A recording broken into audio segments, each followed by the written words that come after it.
I'm going to present our experience of three cases who presented with chemical burns with accidental exposure to topical dadurin, a case series.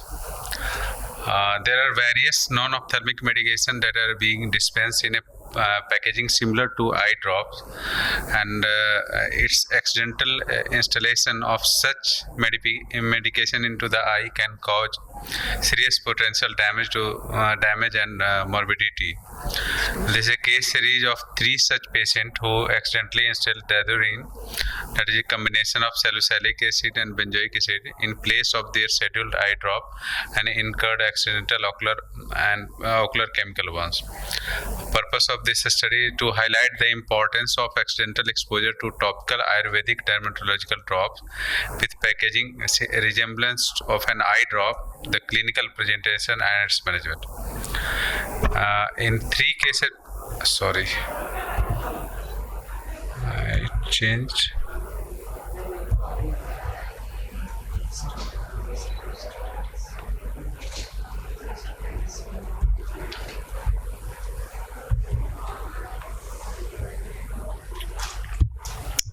Out of three cases that presented to our outpatient department with sudden onset of pain, redness, diminution of vision, and photophobia following accidental installation of topical Ayurvedic drop that is used for dermatological condition, dadurin. It is composed of salicylic acid, benzoic acid, and alcohol, and thus can cause severe ocular burns. All three patients had complete corneal epithelial defect with stromal edema. They were started on topical moxifloxacin, carboxymethyl cellulose, and hypermolage eye ointment, 2% eye ointment, along with topical loteprednol, 0.5% QID. They were followed up for response to treatment and epithelial healing. Accidental exposure to topical Ayurvedic medication can lead to ocular burn. All three cases presented with denuded ocular surface and were started on topical antibiotic and copious lubrication to aid epithelial healing. Timely management can prevent corneal melt and microbial keratitis and thereby help establishing good healthy ocular surface and good vision. To conclude, topical Ayurvedic dermatological preparation are available in the form of drops with packaging similar to an eye drop, can be accidentally instilled into the eye, which in turn can lead to ocular burns. We suggest changing the formulation of such medication to topical creams or ointment to prevent accidental ocular chemical burns. Thank you very much. What is the time difference between the mostly patient presented on next day or maximum 2 days to 3 days. The other thing would be, once you are instilling any of this, it's like an acidic drop. So was it only one drop installation, or the patient still continue to instill it 2 or 3 times till they present it to you? Mostly maybe one time or 2 times, only for 1 day. So that's not actually in a history, because we also reported things with acid as a contamination in the normal eye drops. So the history of significant intolerance is to the drops is again a sign that it could be.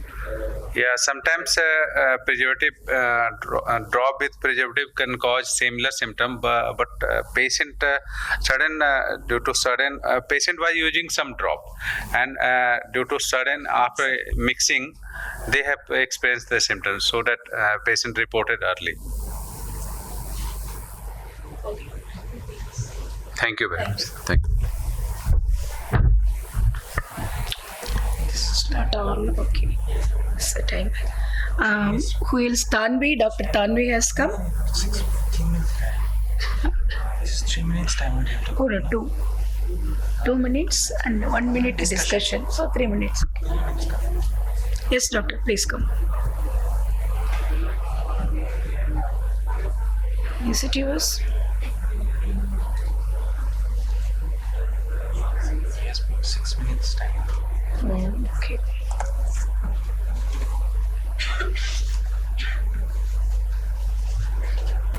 Dr. Muralidhar? Not there. Amita call? Yeah, please.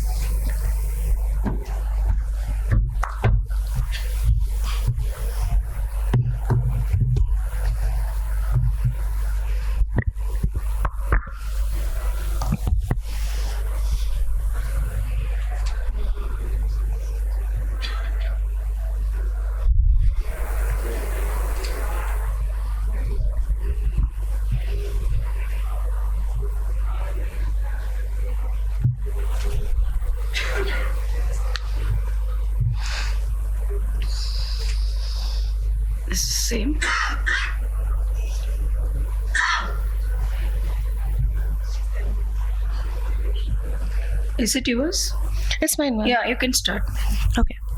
Good afternoon, all. I'll be presenting our study in which we have evaluated the visual and molecular outcomes of mucous membrane grafts in Stevens-Johnson syndrome. Can I have my poster on the desktop as well, please? On the screen, so I can maybe zoom it a little.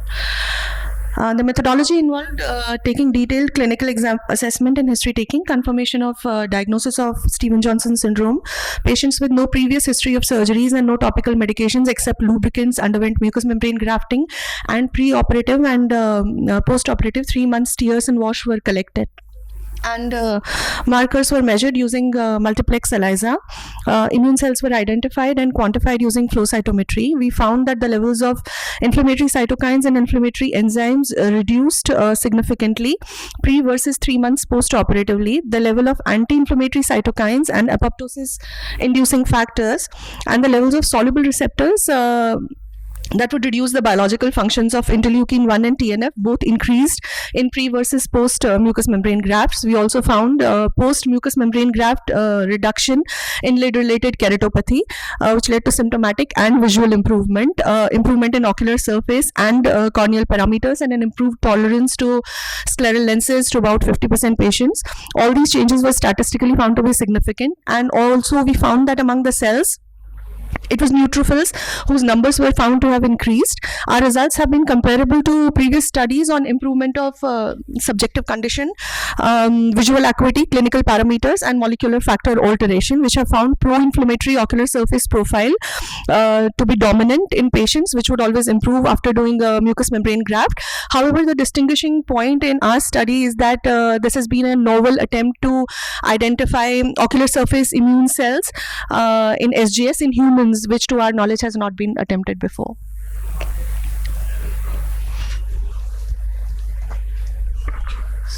So you are basically even post-operatively the patients were not on any topical steroids or anything, right? Post-operatively they were, sir. Pre-operatively, Pre-operatively they were only on lubricants. either on lubricants or no medications. No medications. Yes, sir. Post-operatively, if you're using steroids, won't that change the immune cell profile? It would, sir. So to some extent it would have an effect, yes, but we do believe that it's not the use of steroid only which would take care of the keratopathy as well. So as we already know in literature, it is there that it is the taking care of the lid margin keratopathy and covering it with a more uniform membrane that actually causes the reversal of the corneal surface and the ocular surface changes. The thing is, because in our study which we have not used steroids in the post-operative period. So if you have a group, then it would make sense to in fact exclude that group or do a intergroup comparison also to check. Right, I sir. think impression cytology also will play a role if you compare that. Ma'am, also. actually, yes, that has already been done by one group in SN. So they have used for quantification, like we have used wash from the ocular surface. For quantification, they have used impression cytology. That has already been done. Okay, thank you. Thank you, ma'am. Dr. Tanvi has come. Yeah, please. She's Tanvi. And what's the problem? You tell she knows. Yes, doctor, please go on to the stage. Good afternoon, everyone. I'll present on a decade-long follow-up of the SLAT and total LSCD secondary to chemical burns. Here, the SLAT is now being popular because of cost effectiveness, short learning curve, and its a long-term predictable outcome. I'll talk about the 3 patients in which there was a grade 6 chemical injury and SLAT was done after acute episode was subsided. And from this 3 patient, 2 patient was having chemical injury with tuna, and the second patient was having chemical injury with cement, and third patient was having injury with firecracker.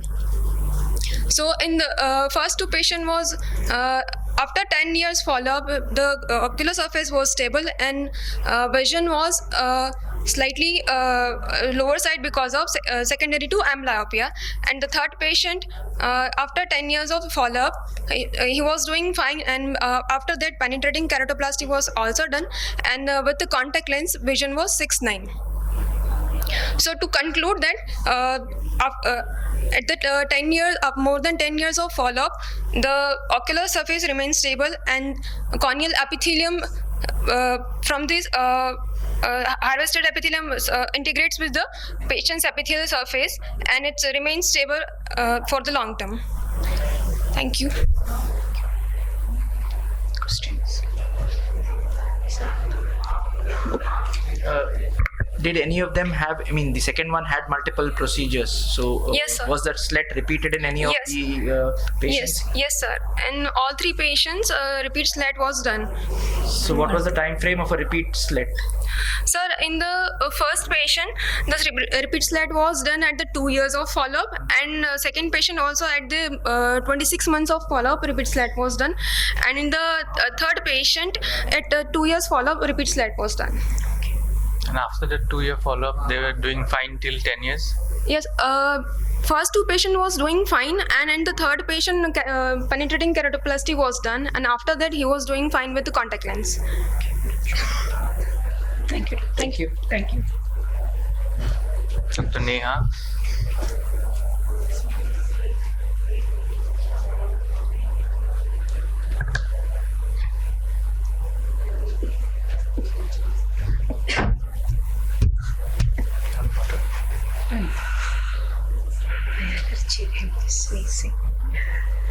Yes.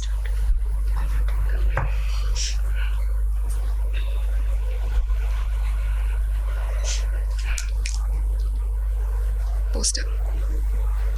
Slides. 5th one, Neha. Okay. Good afternoon, everyone. So I'm presenting a study where direct immunofluorescence was done along with histopathology in the conjunctival biopsy done in patients of ocular mucous membrane pemphigoid. So the aim of the study was to describe the DI findings and the factors which affect the conjunctival biopsy positivity in patients who are clinically diagnosed with ocular MMP. This was a retrospective observational study including 892 patients of chronic cicatrizing conjunctivitis which presented between 2018 to 2021. 61 patients of these had underwent conjunctival biopsy in at least one eye, and the data was retrieved from the EMR after that. So of these 892 patients, the known cases of CCC were 19, of which 120 patients were clinically suspected of having ocular MMP. Biopsy was advised in 80 patients, of which 61 patients had undergone the biopsy. Biopsy positivity was seen in the 33 patients, where unilateral biopsy positivity was present in 10 patients and bilateral in 23 patients. In our study, we found that if the biopsy is done bilaterally, then there is more chances of having bilateral positive biopsy positive MMP, and also if the biopsy is done earlier in the onset of the disease, the chances of biopsy positivity is more. And also we found that even the patients who had a history of topical or systemic immunosuppression, the biopsy positivity was found. So we found out that basically any patients who have been taking immunosuppression, we should not say no to a biopsy in those patients. So to conclude, older patients and those with more severe ocular surface disease sequelae are likely to have negative DIF results. Both the eyes should be biopsied, as unilateral biopsies have lower positivity rate compared to bilateral biopsy. If at all biopsy has to be taken from one eye, then we should be biopsying the less severe eye to increase the chances of positivity, and it should be performed early in the course of the disease. And even if immunosuppression has been taken, the biopsy should be advised. Thank you. Have you compared from where the biopsy is taken? The biopsy in all the cases was taken from inferior bulbar conjunctiva in the clinically not involved area, uninvolved area. So if I could understand it, you had almost about 130 clinical OCPs, out of which 30 were biopsy proven at the end. Yes, 33. So almost like 25% Positivity. And you mentioned that the duration has a factor with respect to the biopsy positivity. So was there a mean time? I mean, was it a statistically significant difference in terms of the presentation time or the history of the disease in the biopsy positive versus the biopsy negative? Was it statistically proven? No, what we found was that the duration of symptoms or sign does not have any effect relation with the biopsy positivity. But we found out that if the biopsy is done early in the course of the disease, then the chances of positivity is more in the DIF positive patients. Early in the course of the disease would basically be with respect to the clinical history. Clinical history, right? So that is what. But then you don't have a number. You've just said, okay, you're not seeing as active a disease, and you feel it is early in the disease course that your biopsy is positive as such.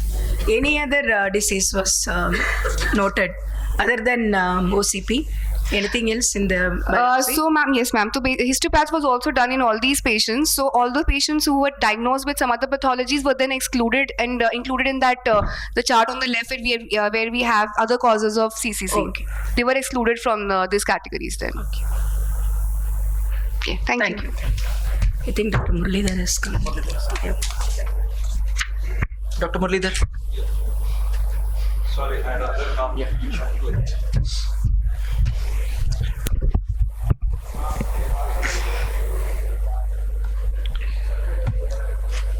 Yeah, very good morning. I think it's not mic. Third one.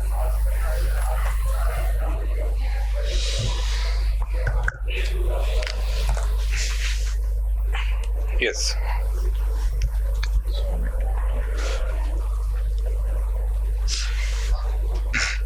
So we intend to present limbokeratoplasty, meaning we are repurposing.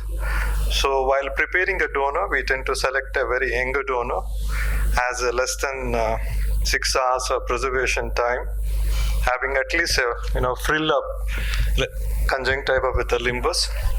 And while punching, we punch the donor button eccentrically, so has to include, you have a healthy palisades at least 4 clock hours. Idea behind, as we all know, the sclerocornea, these are the images, where not only cornea has highly vascular, the palisades have been found to be, inadequate in these cases.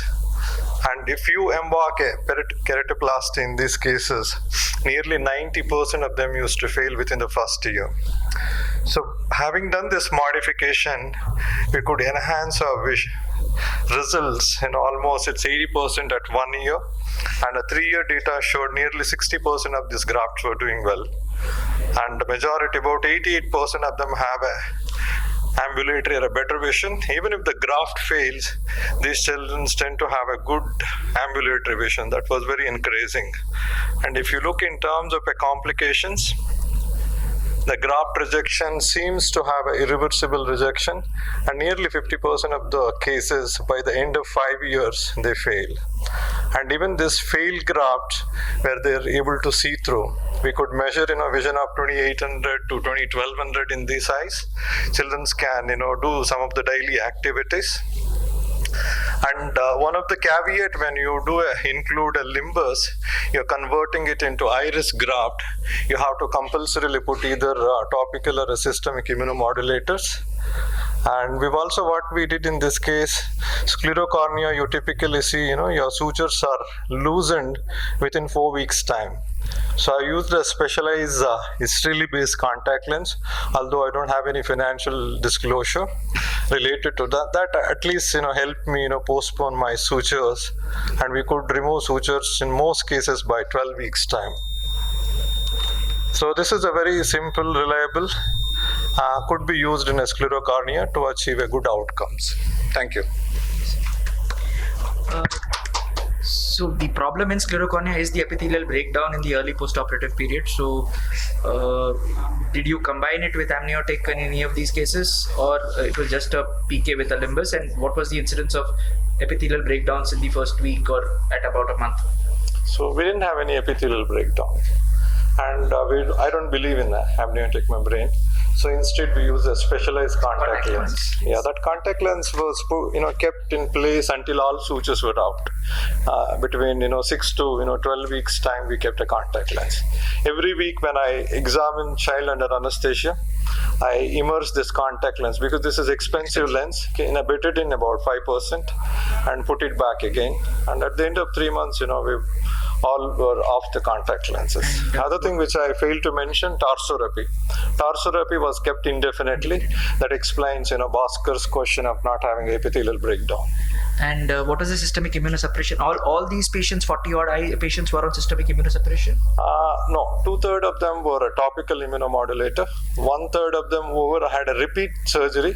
They were kept on either mycophenolate or a cyclosporine. And the repeat PK, again, you did a smaller graft, or you did again a limbokeratoplasty? I think exactly same. I think most graft size were about 5 to 6 5 to millimeter. 6. Yeah, because you have to respect that anatomical barrier. Thank you. Thank you.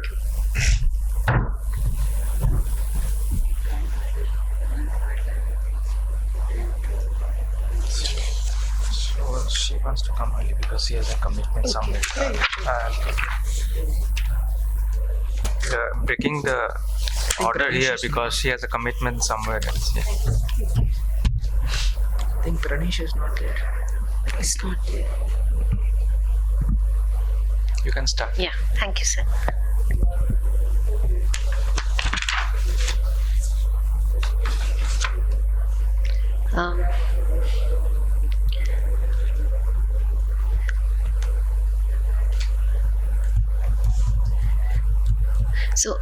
Thank you for taking me early, sir. So I would like to present a case of simultaneous corneoscleral patch graft with allogenic simple limbal epithelial transplantation in a child with deeply embedded retained chemical particles. So chemical injuries, especially tuna, forms one of the most common agents involved, causing a lot of blindness in a lot of children in our country. An allogenic simple limbal epithelial transplant aids in rapid epithelialization of the ocular surface in the acute phases.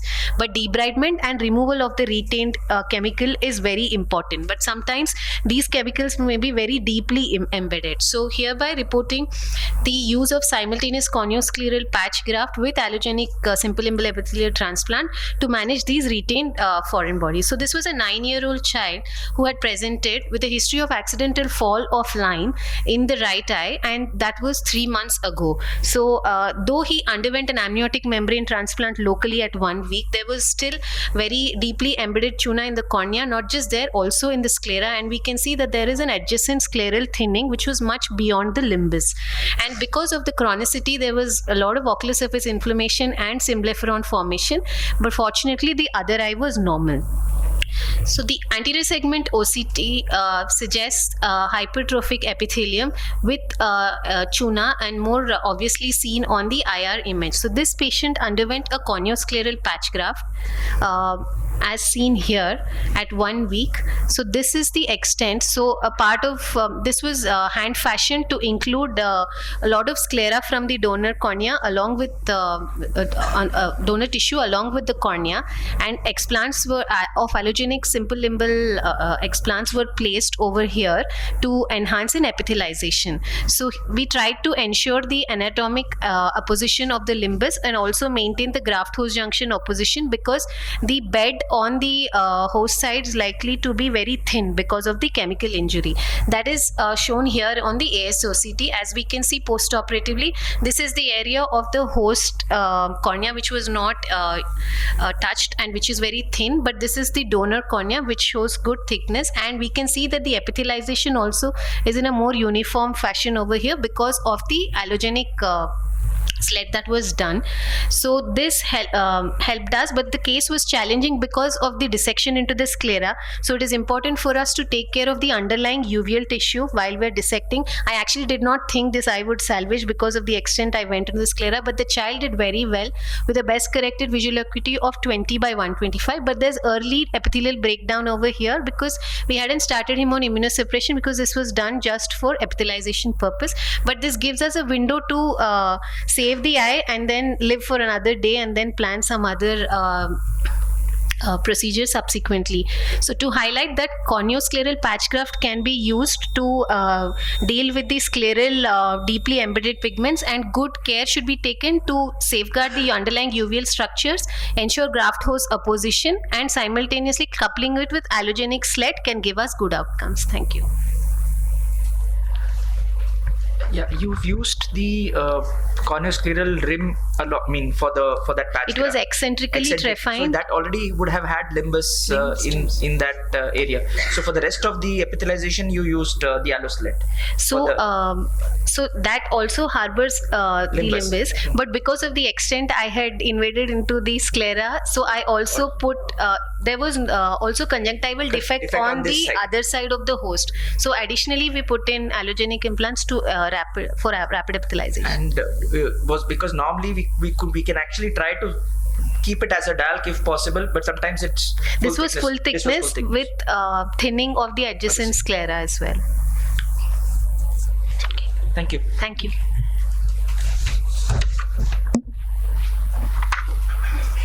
Dr. Pranesh. Dr. Pranesh Ravi. Pranesh is not there. Swapna. Dr. Swapna. Swapna is there. Swapna is there.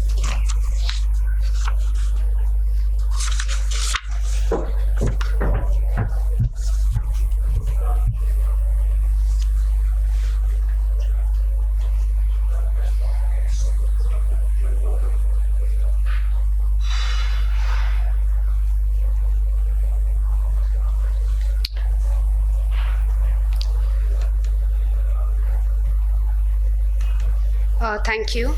So, my poster will be on the visual function and quality of life in patients with chronic ocular sequelae post SJS. So SJS, as we all know, is a condition which in the acute phase affects multiple organs, but in the chronic phase, predominantly the eye is affected. And although these patients do not get good care in the acute phase, and they may contribute to a significant amount of corneal blindness in our cohort of ocular surface patients. So we tried to look at the fact that although they do have significant visual morbidity, there is not a lot of data regarding how does this affect their quality of life.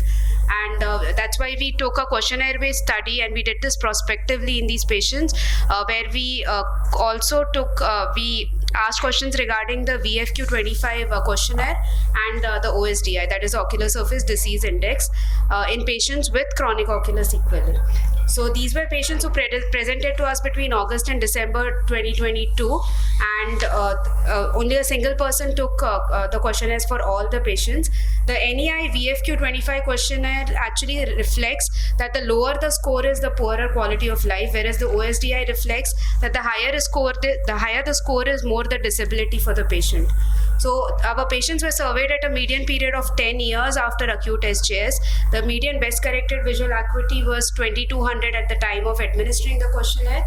The mean composite NEI VFQ-25 score was 50.9, which was actually quite low, and the median OSDI score was 54.5, which is actually high.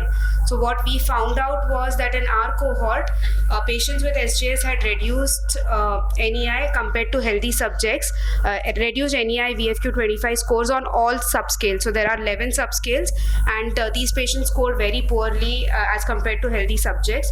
And also these scores significantly correlated with the OSDI score negatively. That is, when the NEI was also poor, the OSDI was high. With the Schirmer's values, that is when the NEI score was poor, the Schirmer's values were also poor, and with the BCVA, where the BCVA was significantly low in these patients. So this study basically highlights the amount of deterioration these patients have in their vision-related quality of life, and their visual morbidity may also be affected mostly by the severity of the dry eye disease they have. And this tells us that it is important to manage these patients early on in the acute phase and also early in the chronic phase. And efforts should be directed at spreading awareness among physicians regarding obtaining an eye consult in the acute phase also. Thank you. So all these patients were contact lens users, or they were not non-contact lens users? Was there a difference in the values between pros users versus non-pros users? Yeah, that's a very good question, because typically pros users have a better symptomatology, or they're not as symptomatic once they start using scleral lenses. But most patients in this cohort were not scleral lens users. Thank you. Thank you. Thank you. Dr. Srikant Sahu.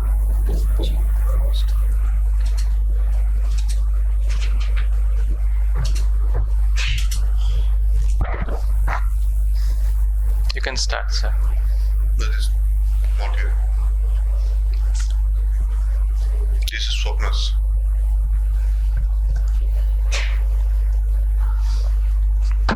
Audio visual. Yeah, this one.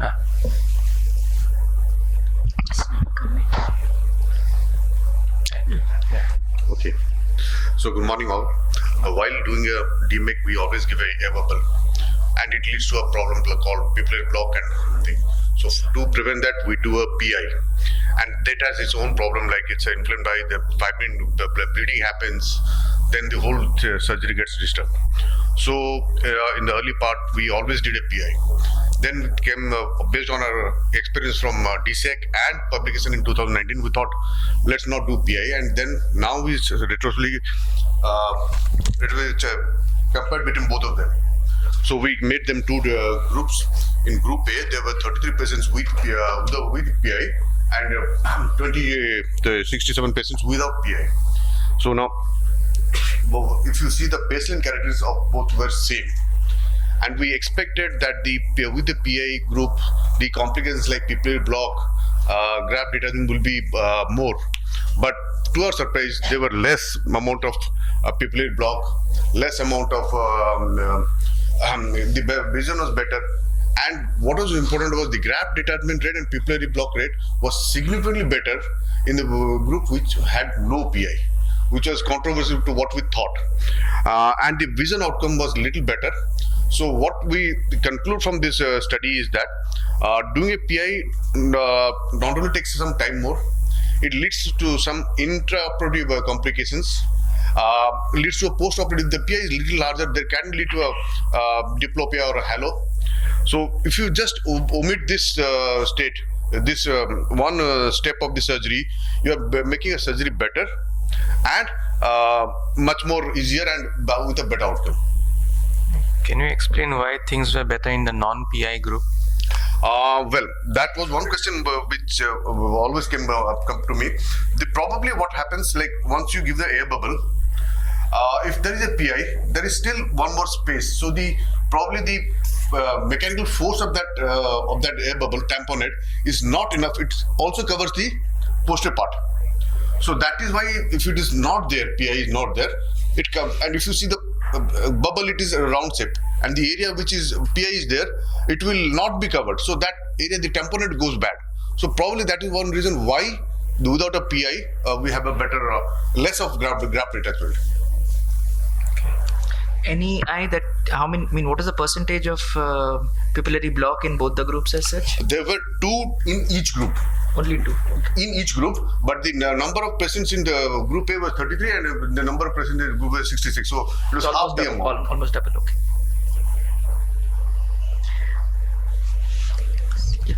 Thank you. Thank you.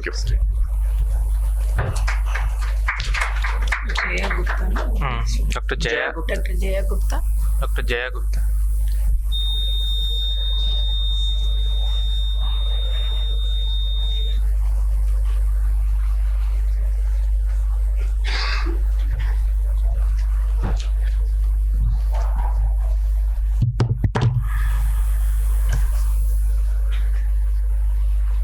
So, good afternoon. So, this poster is about foreign body removal using a trapdoor lamellar flap assisted method. So, she's a 48-year female working in a copper cable manufacturing factory. She sustained injury to her left eye 2 weeks back. She complained of recurrent red eyes and had been using steroid drops off and on. On slit lamp examination on an ASOCT, 3 deep-seated foreign bodies copper wire fragments were noted. So since she was complaining of recurrent redness, I decided to remove it. So basically, copper or chalcosis is a chronic reaction to a copper-containing intraocular foreign body. They may remain asymptomatic for over a decade, but whenever copper enters the eye, it is oxidized from its uncharged elemental form to an ionized form, which has a propensity to deposit in the intraocular basement membranes, including the Descemet's membrane and ILM, which may cause a reaction, including endophthalmitis and phthisis. So what I did was, after marking, I just made a lamellar flap using a 15-degree blade, and after creation of this flap, the foreign body was removed. This trapdoor I sealed it off with fibrin glue and placed a BCL, and at the end of 1 week, there was very negligible scarring, and the best corrected visual acuity, the unaided visual acuity was 6.9 and the best corrected was 6.6. Very faint residual scar was left behind. Thank you. So all foreign bodies were removed in that? Yes. All foreign bodies were removed. It's good technique. Thank you. Yeah. Dr. Arpita.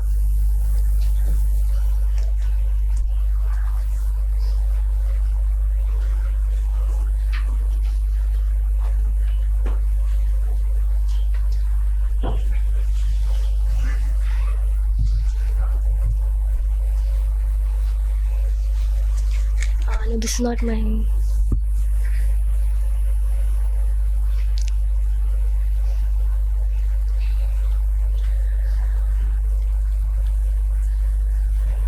$11.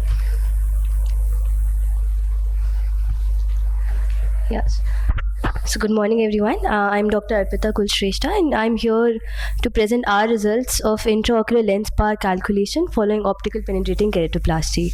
So as we all know, errors of IOL power calculation is very common in post-keratoplasty eyes, and biometric surprises, especially due to astigmatism, impede the accuracy of IOL power calculation. So as far as we know, ours was the first study evaluating the role of intraoperative optiwave refractive analysis in improving refractive outcomes in post-keratoplasty eyes. So it was a retrospective case series of 8 post-keratoplasty eyes, and the targeted refraction was -1 diopters. To preoperatively calculate the IOL power, we had taken equivalent K readings on shine plug imaging in the 4 mm zone, and these were substituted in 3rd generation IOL formulas. Intraoperatively, aphakic refractive measurement was done using optical refractive analysis to predict the IOL power. And the accuracy and the prediction error using refractive prediction error using ORA was calculated as the achieved refraction minus the predicted refraction. So what we found was 5 eyes, that is 62.5%, had a visual acuity better than 20/70, and post-operatively the MRSE had reduced from -6.09 pre-operatively to -0.25 post-operatively. Also, we found that ORA had predicted IOL values within ±0.5 diopters of the targeted refraction in 80% of the eyes versus 37.5% that were calculated preoperatively, and in 100% eyes within 1 diopter of the expected MRSE.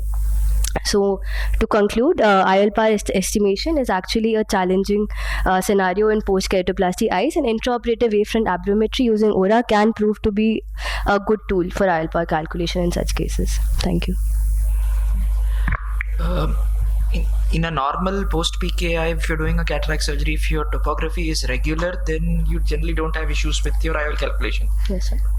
If your topography is very irregular, then you might actually have to consider whether you would want to do cataract surgery alone, because whatever be the IOL that you're going to be putting in, it's not going to correct all the aberrations. Yes, sir. And how much time does it take to get the ORA readings as such in your... So it hardly took around 1 minute maximum. Do you recommend maybe after this much astigmatism, this will be more useful? Especially in cases of irregular astigmatism, this could not extreme irregular astigmatism, but moderate cases, it could prove to be useful. Thank you. Thank you. Dr. Abhishek. Dr. Abhishek.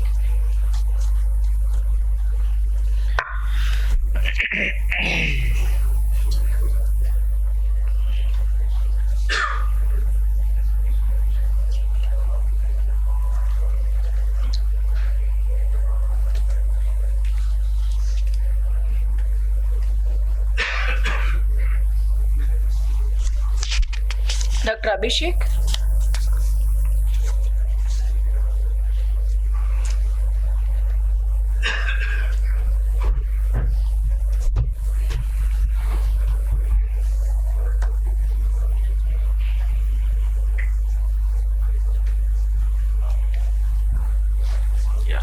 Good afternoon, everyone. I'll be talking about HSV keratitis and exploring the role of interleukin 17 in disease pathogenesis.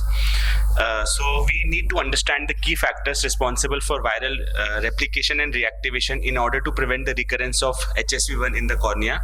So our purpose was to explore the molecular mechanism through which interleukin 17 modulates the pathogenesis of HSV1 in order to establish novel therapeutic regimes. So it was a case series of 5 patients in which we recruited which either had dendritic geographic ulcers or HSV stromal necrotizing keratitis, whom we treated for a period of 3 to 6 months, in which we followed up and collected the samples which I'll be talking about. These patients were all treated on topical as well as oral antivirals. So we collected tear samples from these patients using Shermer strips, and the proteins were isolated. They were used to treat either the control fibroblasts taken from regular patients or patient fibroblasts which were taken from biopsies that were proven viral patients, and epithelial scrapes were taken from these patients, and control samples were PRK. The RNA was isolated using RNA-EZ. It was with the help of reverse transcriptase converted into cDNA, and qPCR was done. So we did gene expression analysis of IL-17 signaling genes in the epithelial scrape and found that the levels of interleukin 17C, hypoxia-inducible factor 1 alpha, and matrix metalloproteases 1 were all increased in the acute phase, whereas with the resolution of the disease and the stability of the disease, the levels decline. However, we could not prove the similar levels in STAT3 and VEGF-C. So what we did was we treated the HSV fibroblast with viral keratitis tears, and with immunofluorescence study we found that the STAT3, which was initially in dephosphorylated state, which its level was not coming out, increased in the at the genetic level.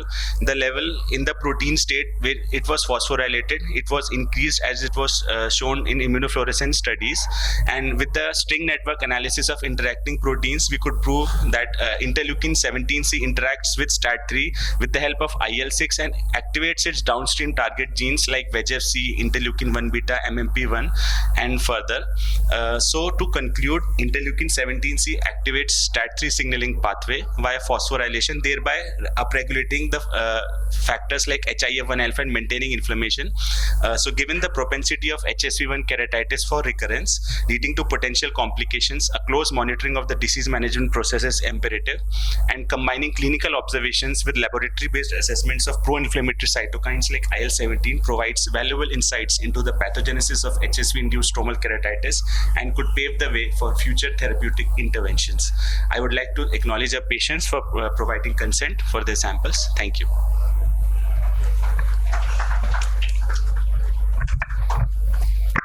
Can you just tell what is the clinically how we can implement this at this stage or later? So clinically our purpose is if we know so at every stage the patient is coming, we are collecting the epithelial scrapes as well as tears of the patients to know what exactly is going on in the eye at that particular point of time. And if we can, our ultimate aim is to reach to isolate that Eureka biomarker which we can target it to either prevent the recurrence or prevent the reactivation of the virus. So any biomarker which is involved in the reactivation or it is constantly upregulated in the disease process or is responsible for say further maintaining the cascade of inflammation, if we can target that and maybe reach find a therapeutic intervention regarding that, because we are not going anywhere right now in terms of treatment.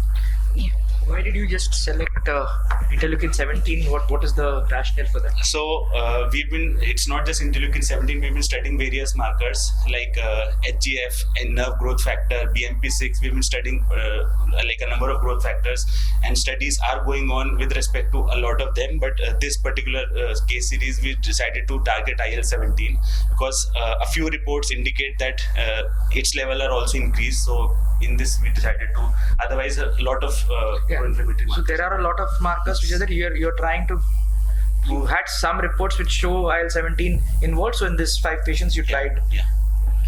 And that's the same thing. That's why I asked. So many of these chronic inflammatory conditions, there will be many biomarkers will be involved, and maybe we are in a very long way. We need to. Correct. Thank you.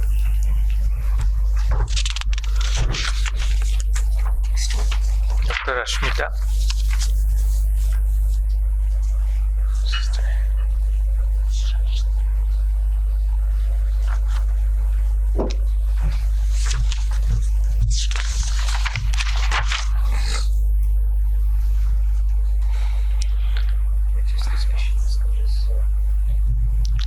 Good afternoon to everyone. Our poster is titled Firecracker. Next page. Sorry. Carry on. Carry on. Yes, so our poster is titled Firecracker-Induced Ocular Trauma and the Trend During and After the COVID-19 Pandemic. It is a multicentric retrospective study, and our aim was to analyze the trend of firecracker injuries during the COVID lockdown and then how it changed post the relaxation of the ban, and derive our learnings from it to sort of chalk out guidelines to curb them. So we collected data retrospectively from 5 tertiary eye care centers in South India, 2 weeks before and after Diwali in the years 2020 to 2022, and this study included 1,005 patients.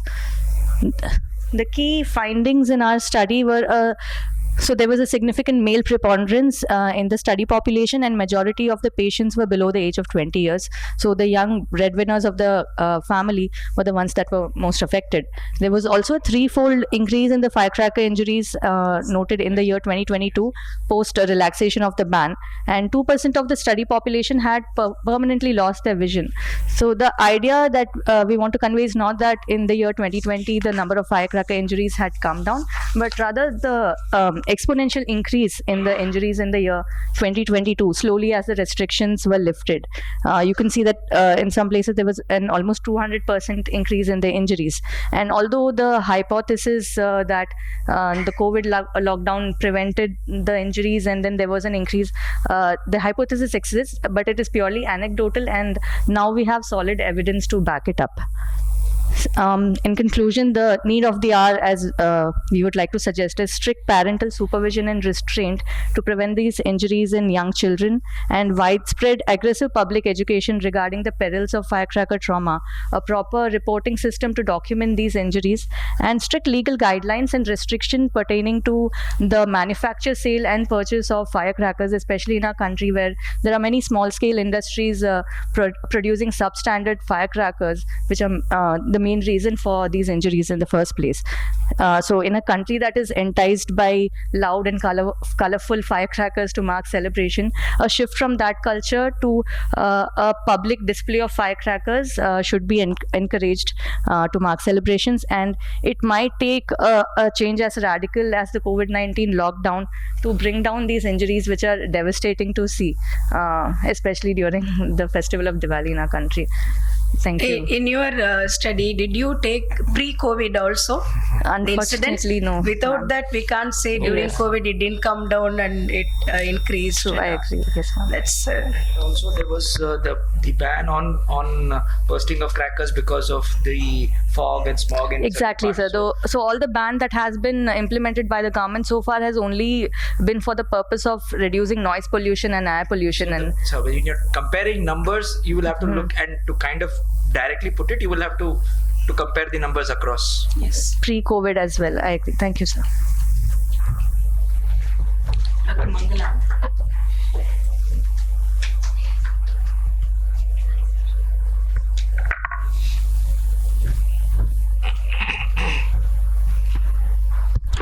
Good morning, everyone. My study is glycerol-preserved cornea, an alternative during pandemic crisis in emergency keratoplasties. Actually, when the COVID was there, we couldn't get the fresh tissue, so we have to use glycerol-preserved corneas. Sorry. It's a study, retrospective study in a tertiary care center in India. Sorry. The period was October 2020 to December 2021. We used preservation method was glycerin, and as we all know, it's excellent antibacterial, antifungal, and it has antiviral properties also. So excessive tissues were stored in glycerol, and we took for 45 patients, and these were the recipients' age group. There was no significant difference, and the donor age was from 75 to 16 years. And these were the preoperative vision. It was from PL to 3/60. Mostly we used these glycerol preserved corneas mainly for ulcer patients, and only one patient had injury and had perforation. We have to use for the injured patient. More other patients were all having corneal ulcers, and all the buttons were taken, were rehydrated at room temperature for 30 minutes in balanced salt solution before the keratoplasty. These were the microbiology of the host cultures, and the host size was mostly 9.25 plus or minus 1.71. And the donor size was 9.75 plus or minus 1.84, and these were the microbiological cultures. And these were the complications, like as any other TKPs, glaucoma, and secondary glaucomas, DM detachments, non-healing EDs, tarsorrhaphy has to be performed. And on the follow-up of these patients, 5% of the patients had to undergo regraft, 3% formed pseudopterygium, 3% went for thysis, 5% had to go for evisceration, and 5% went for melt, and mostly in the 79%, 79% had failed graft. So anatomical success was 81%, and the visual rehabilitation with optical regraft was done in 2 patients during subsequent follow-up period. So the conclusion was, when donor tissue is critically unavailable, TPK employing glycerol preserved cornea is a practical alternative for the elimination of infection and for providing appropriate tectonic support in severe microbial keratitis. Thank you. Was there an increased incidence of DM detachments in these eyes as compared to a normal therapeutic grafts that you would do? So many patients we couldn't see much difference, sir. And even epithelial breakdowns, any difference? They had, and we had to go for tarsorrhaphy. And have you noticed the time taken for the cornea to clear? Because usually glycerin preserved corneas, immediate post-op, they will be like ground glass appearance will be there, and it may take some time to clear. That we didn't see. We have to include that also. And also comparing it with the normal therapeutic grafts, that will give better thing. Thank you. Thank you. Dr. Sharon. She's from our center. I can give marks or.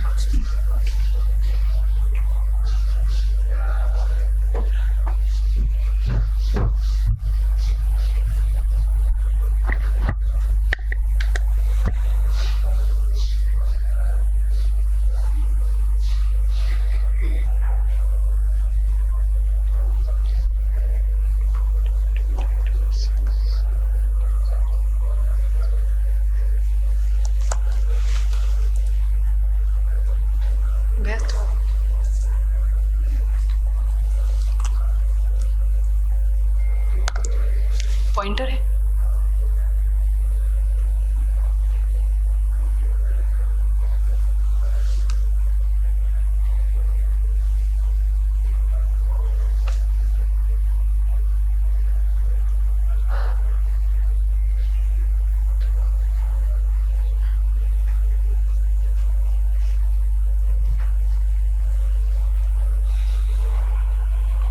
How do we move it?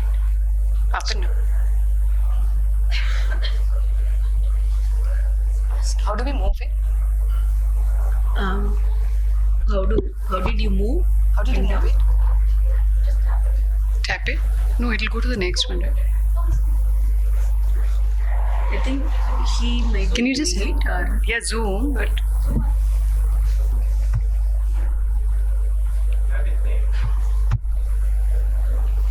भैया zoom कर दो. I think I'll just. Maybe you can scroll down. Scroll down.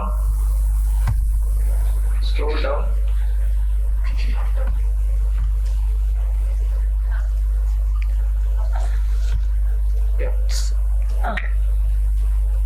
Okay. Yes. Right. Sorry for the delay. Good afternoon, everyone, and thank you for this opportunity. So, corneal grafts are definitely the most successful transplant that we know, but unfortunately, we still have high-risk grafts which can have a rejection as high as 40 to 90%. We do know that the immune system is a very, very important contributor to graft rejection, and even though we take care of so many of our clinical known risk factors for graft rejection, we still see patients who come back with a graft failure or rejection in the clinic.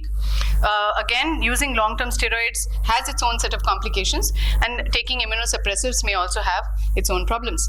So our knowledge gap is that we don't know. Some grafts may fail even without everything that we do, and we need to identify any possible additional graft rejection markers. So we took patients of, this is our knowledge base where we know that there are a number of different immunological bases for graft rejection and clinical risk factors that we are trying to control. We took 100 subjects who were planned for keratoplasty, different PK and DALC, although we know that there is a different level of rejection for both. All their preoperative diagnosis and risk factors were noted. We collected their tears using the Schirmer strip, which was then taken for soluble factor profiling using multiplex ELISA, and we took a sterile wash of the ocular surface, which was collected by for immunophenotyping using flow cytometry. And we were trying to understand what could be the molecular factors and immune factors on the ocular surface which could predict the rejection of a corneal transplant and correlate this with the clinical outcomes. So in our results, sorry, this is really... Can you scroll? In our results, we showed that even though it's not very visible here, but we compared the grafts which had a very good outcome compared to the ones who had a poor outcome and compared to the ones who had any ocular surface abnormalities. And we found that at 1 year, the clear grafts had very different immune profile and molecular factor profile than the ones which had a graft rejection. And among those, the ones who had ocular surface abnormalities again had a very unique immune profile. For example, the T cells and neutrophils were very high in the patients who had gone on to have a rejection or a failure episode, whereas the NK cell profile was more in the ones who had an ocular surface problem. So what we are trying to understand from here, and this was the pre-operative immune profile of samples even before the patient had developed the rejection, and after 1 year they developed a problem. I mean, we looked for a problem, and still this correlated with a totally different profile. So the published literature which we have available to us is all from animal studies and from excised tissue or in vitro experiments. So there are no longitudinal studies on in vivo in the human ocular surface, and that's what we are trying to make. And it of course remains a critical need for us to understand this, and it's a non-invasive way of monitoring because the immune wash is very comfortable and doesn't cause any problem to the patient, and hopefully in time we can form some form of targeted immunomodulation. Thank you for your time. As of now, are you treating this group of patients differently? No. As of now, no. We are basing it completely on our clinical management. So this was a cross-sectional analysis of preoperative. The study has been taken forward and we are collecting that. So we have follow-ups of 1 month, 3 months, 6 months, irrespective of the outcome. And the treatment clinically is exactly what we would do as per standard guidelines. So the decision for their surgery, follow-up for surgery is exactly what we do. But we are trying to understand more of what is changing. And every time they come back with a problem, we take an additional sample at that time also. We compare it to their preoperative. We compare it to their previous visit, which might have been normal. And we also compare it to controls. So we are trying to look at all of the different. And what about PK and DALC? Yes. Are you comparing? Yes, we are comparing. So they are two totally different groups. We know that the PKIs may have much more rejection per se, what we understand, while the DALC groups have a few of the stromal rejections, but they have a lot more surface abnormalities like vascularizations, early suture loosening, some edema around the graft host junction. And the profile is completely different in the two.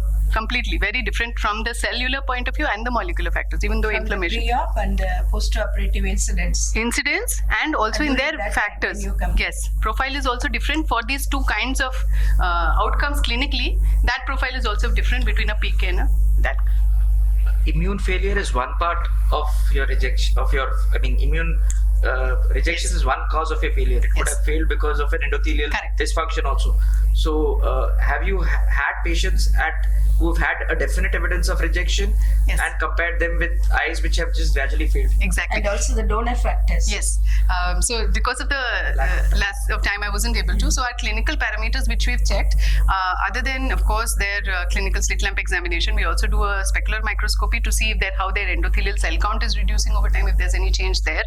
We're also looking at the clarity of the graft over different times. We're looking at glaucoma if they have preoperative or had this thing. If it was a failed graft or any other high risk preoperative conditions, which may again give them a, their profile is obviously different. So all of these we are looking at in sub categories as well to see. And also the donor factors. Donor factors, again, what is their count, whether they had any comorbidities, anything, we are looking at all of that. Yes, thank you.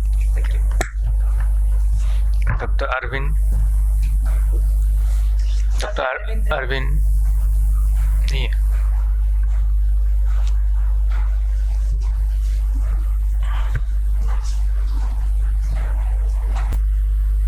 Zero 19. ये वाला नहीं, next वाला.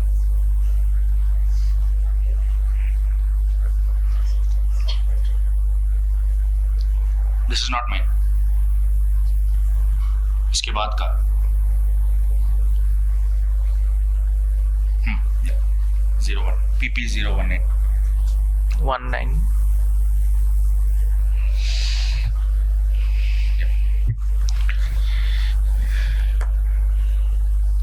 Can I start? Yeah. At the outset, I'd like to thank Kerakon for this wonderful opportunity. So I'll be speaking on stratification of risk factors and predicting outcomes of deep anterior lamellar keratoplasty in advanced keratoconus using AI. So DALC, as we know, a wonderful session of live surgeries I've had is advanced keratoconus forms a major chunk of the indications for DALC. Of course, we know about the benefits of DALC versus PK, that the possibility of the chances of rejection are low. But how do we actually look at outcomes post-operatively? It's not only through the prism or through just looking at rejections. There are other outcome parameters as well. So what we did is we tried to look at long-term outcomes of 250 eyes of 250 patients who underwent deep anterior lamellar keratoplasty for advanced keratoconus, and we did a longitudinal follow-up of these patients for almost 5 years. The outcome parameters we kind of looked at in segregating them into probable a good outcome and probable an unfavorable outcome is one is of course clarity of graft, but other factors such as suture loosening, vascularization in at least 2 more quadrants, scarring, interface scarring, not directly as a consequence of surgery or a pre-existing scar. These are the factors which we kind of at the outset classify these patients into those having favorable and unfavorable.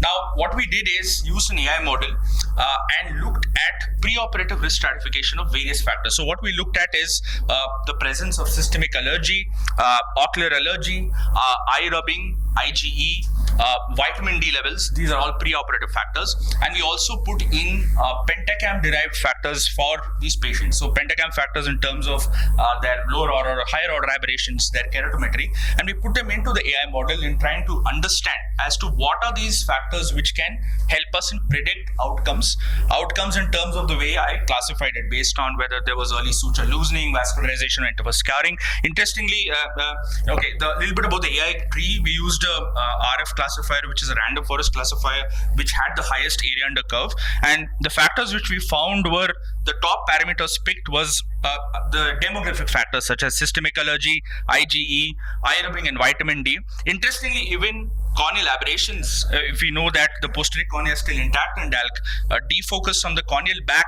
preoperatively also had a role in predicting outcomes post-operatively. AI gave us certain cutoffs. If you look at serum IgE more than 430, vitamin D less than 13.6, with significant amount of eye rubbing, these are the patients which tended to have unfavorable outcomes. So what are we trying to get here is that, of course, we know multiple factors which can lead to outcomes or affecting outcomes post-DALC.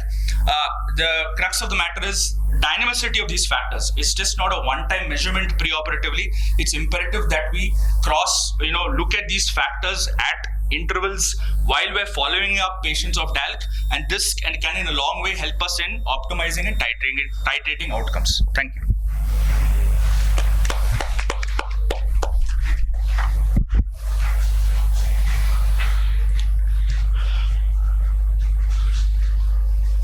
So only the back surface defocus curve was Picked up. Yes, yes, sir. Nothing with respect to the anterior curvature values. No, not even the that steep put K. that- Yeah, so even the steep- not even the steep K. So we expect steep K to be one of the diameter of your graft. No, that was not picked That up was as also no. not picked up Not as- picked up in the R in cohort the of R. patients. Yes. Thank you. Thank you, sir. Dr. Sikha.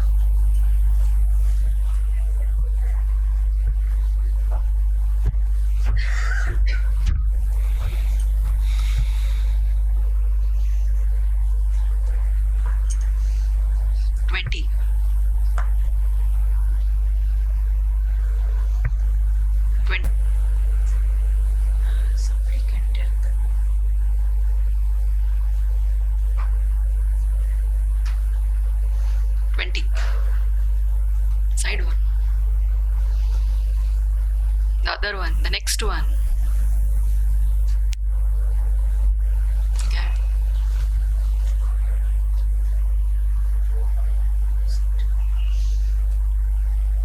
It's not showing.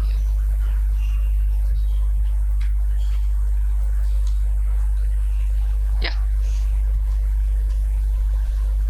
So good morning everybody, good afternoon everybody. So my topic is ocular pediatric chemical injuries in Eastern India, its course and outcomes. So what we have taken a demographic profile, causative factors, clinical features and outcomes of the ocular chemical injury, especially in our Eastern India group.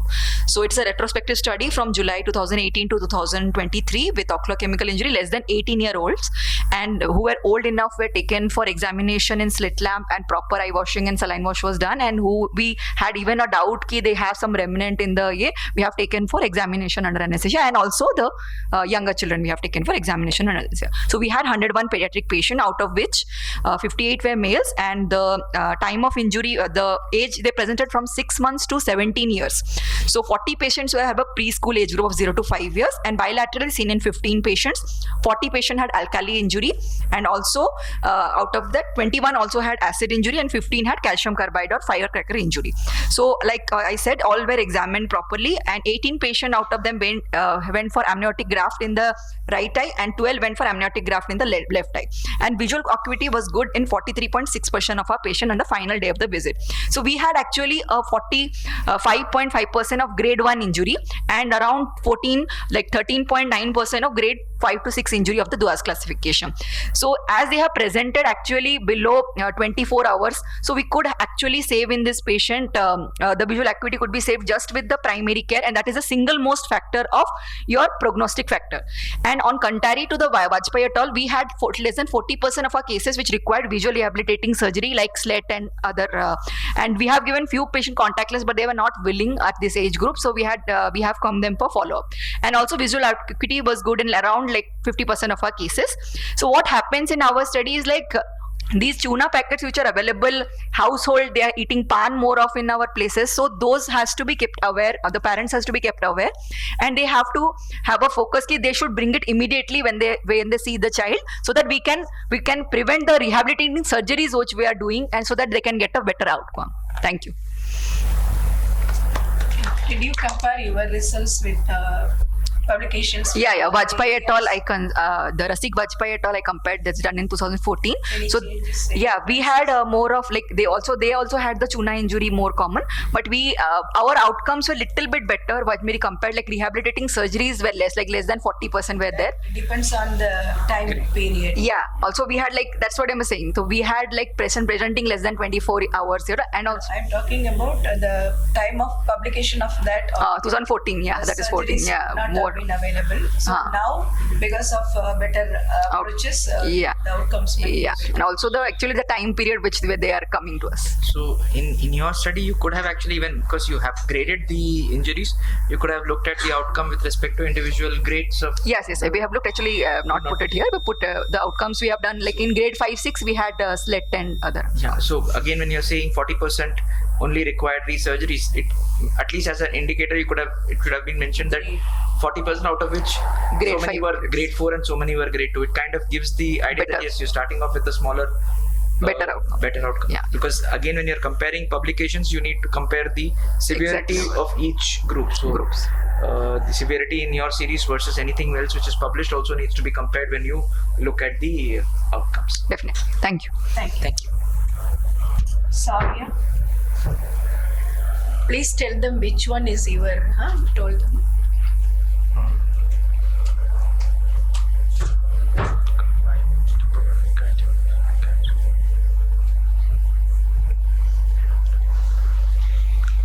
Good afternoon. Thank you for the opportunity.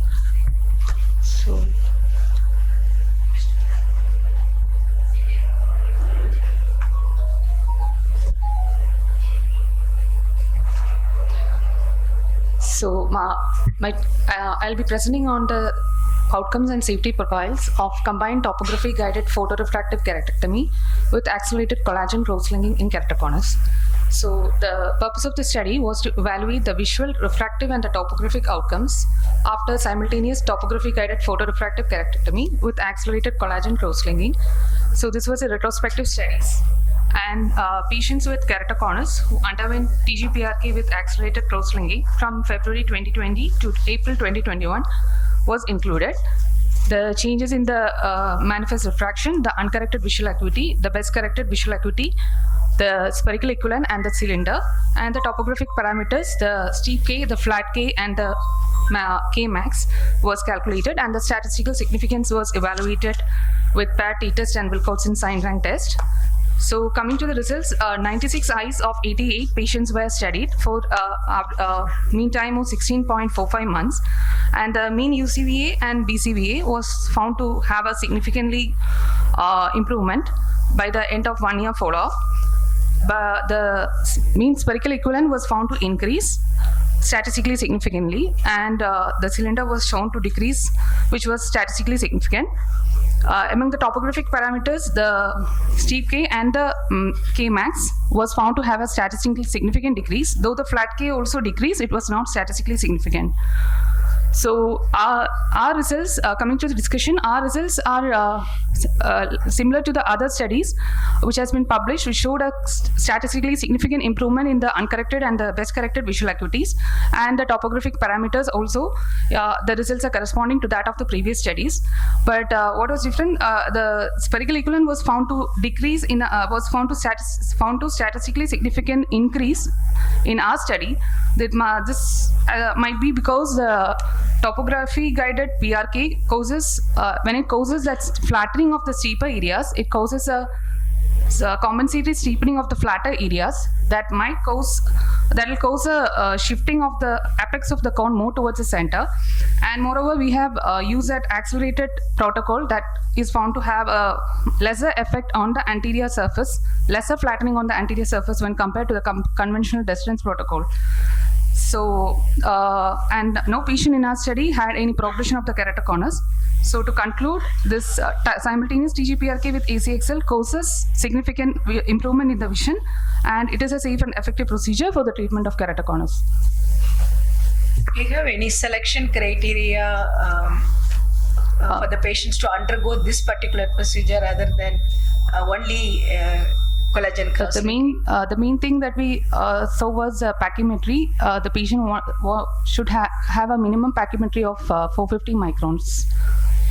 That was a cutting criteria for going for PTK or PRK. So did you attempt any cylindrical correction also in these eyes, or you basically just left the refractive correction as 0 and attempted just the topography remodeling?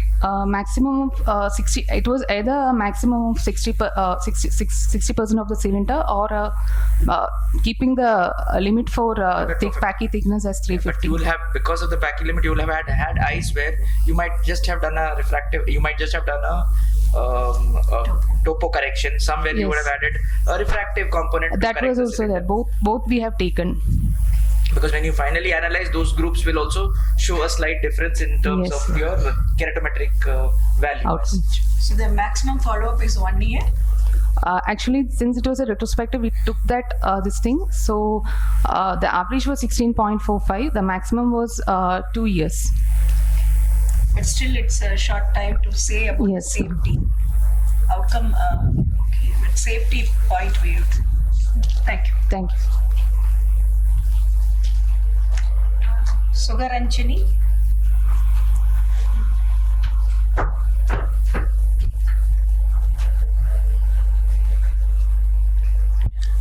Good afternoon to one and all. At the outset, I would like to thank the CareCon for this opportunity. Today, my study is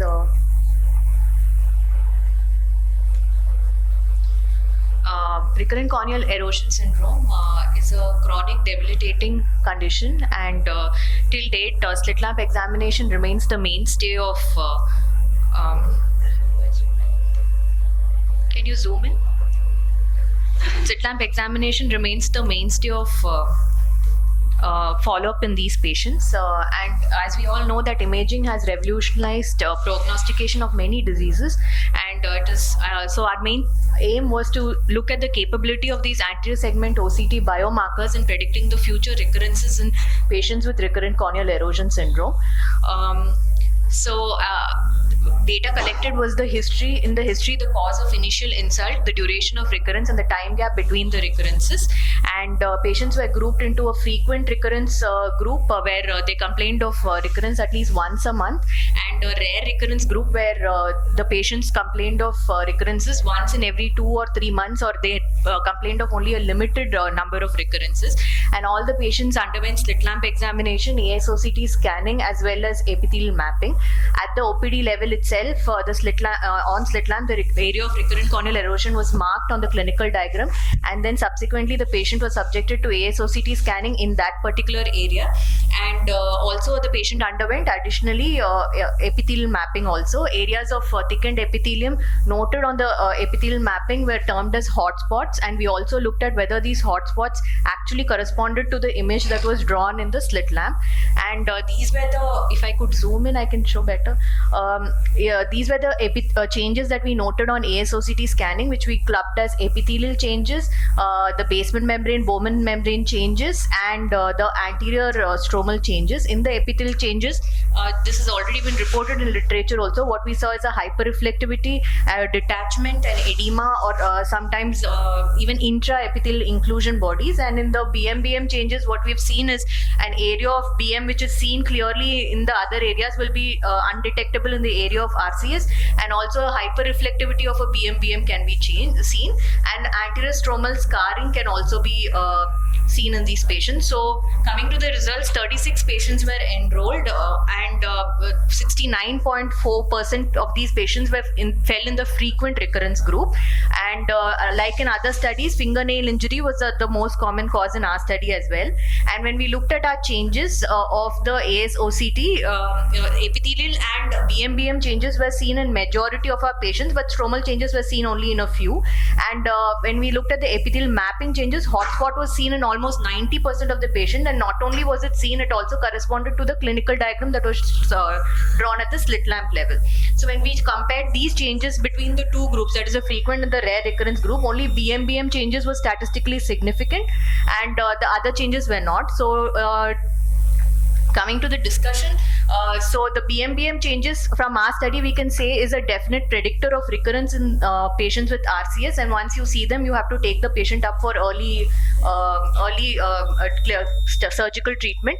And most importantly, epithelial changes, though it was seen in majority of our patients, it did not predict future recurrences. So only a slit lamp examination cannot help in predicting a future recurrence, and an ASOCT must be included in the in the follow-up of a RCS patient. So the limitation of our studies is it's a retrospective study, and it has a very small sample size. But we would like to conclude that please include ASOCT and epithelial mapping in your follow-up of patients with RCS, and that can give you a more detailed discussion with the patient on what has to be done. Thank you. So all these patients from beginning, they are under your control, they were Yes, under your control, or from other places also, because it might change. Yes, ma'am. That is one of the limitation, that all the patients were not on a definite a uniform treatment protocol at the time of presentation. We have started the prospective arm of this study where we are planning to control that and see if these changes are persisting at the later follow-up as well. This is a retrospective study where we just looked at the changes and we clubbed the patients as based on history on frequent and rare group, and then we looked at the changes seen in them to have a better understanding. I would say this is just a pilot study. So at this stage, the epithelial mapping, other than correlating with the clinical picture, yes, it's not showing any other importance. No other importance, and especially ASOCT is showing, and especially in patients in whom you cannot delineate that area of RCS. If you do an epithelial mapping, it will clearly show you which is the area. We are planning to look ahead and see if we can target therapy only in that area. Between the frequent group and the rare group. Yes. Changes in BM. So patients who fell in the frequent recurrence group, they had BM changes more commonly seen. Epithelial changes, though it was seen in majority of the patients, they were reported in both the groups. It was not statistically significant, but a BM change, even that was seen in many patients, majority of the patients, but it was statistically significantly more commonly seen in the frequent recurrence group and compared to the rare recurrence group. So that could be a definite predictor that this patient will have more recurrence, and you will have to intervene early in this patient to prevent infective keratitis and other complications of RCs. Thank you. Thank you.